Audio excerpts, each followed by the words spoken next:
American businesses are on alert after the Homeland Security Department warned Russia may launch cyber attacks targeting critical U.S. infrastructure and banking systems. Former Deputy Assistant Director of the FBI Cyber Division, Howard Marshall, joins me now with more on this. Howard, thanks for being here. How serious does the potential threat need to be for the Homeland Security Department to issue a warning like this?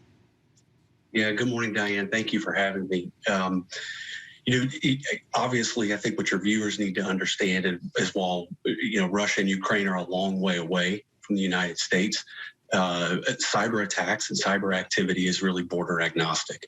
And for the DHS to come out and issue guidance like this at a heightened time, in a heightened alert status, it's an important thing that organizations should be taking very seriously. Now, we know suspected Russian cyber attacks targeted Ukrainian government computer systems. So what would a possible cyber campaign look like against the U.S.? Sure. Well, we know a lot about what the Russians are capable of doing. We've got more than 2 decades worth of history of tracking them and collecting intelligence. We've seen what their capabilities are. We know what we know what they've done in the past, and I think what your viewers need to understand is we're dealing with a tremendous adversary. We know what they've done in the Ukraine. They successfully turned off the electric grid there. They've launched an attack. Not Petya. I don't know if your viewers are familiar with that one or not, but it went global and had significant impacts, even downrange into supply chains. Went way past where its intended target was. So I think people need to understand that the adversary is significant and they need to remain alert.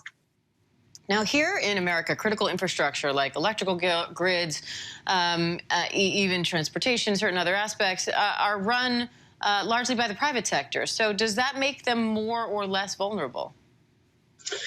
It's a great question, and it really depends on what the intent of the adversary is. In terms of intelligence gathering, there is data that's being collected and stored in warehouse that's of significant importance to other nation states. And if their intent was to gather intelligence, certainly that would make that organization a priority target. In another sense, you think about tactical targets in terms of launching in preparation for a kinetic attack. Again, critical infrastructure you've mentioned, but also, beyond that, communications, transportation, biotech. You got to be thinking about the things that feed citizens, that keep us safe, water supplies, things of that nature. And so what should businesses be doing right now to protect themselves? Yeah, great question. We're talking to them about a number of different things. First and foremost, they need to be thinking about an incident response plan. Most businesses have them, but a lot of times they go untested. So we are encouraging folks to quickly pull those plans out, dust them off, exercise them, make sure that muscle memory is there. So if God forbid they are victimized, they have an idea of how to fight back and how to get back up on their feet. We are also talking to them about making sure that they're updating and patching constantly.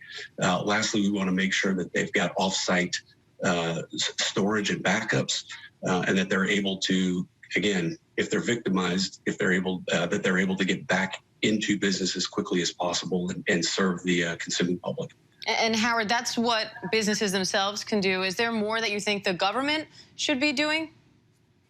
I don't know about more. I do know that behind the scenes, things that people don't see every day, there is a lot of information and intelligence sharing. You mentioned the DHS alert that went out, but beyond that, the United States government has significant connectivity to the tech industry. And what I think a lot of people need to understand is that there is a ton of data that's of significance to the government and the government's mission, both in terms of protecting and possibly in terms of offensive capabilities. And again, heightened state of alert now, but those relationships have been developed over years. And in moments like these, they're leaned on. So as long as that intelligence is continued to be shared, we're in great shape. All right, former FBI Cyber Division Deputy Assistant Director Howard Marshall. We appreciate your time today, Howard. Thank you. Hi, everyone. George Stephanopoulos here. Thanks for checking out the ABC News YouTube channel. If you'd like to get more videos, show highlights, and watch live event coverage, click on the right over here to subscribe to our channel. And don't forget to download the ABC News app for breaking news alerts. Thanks for watching.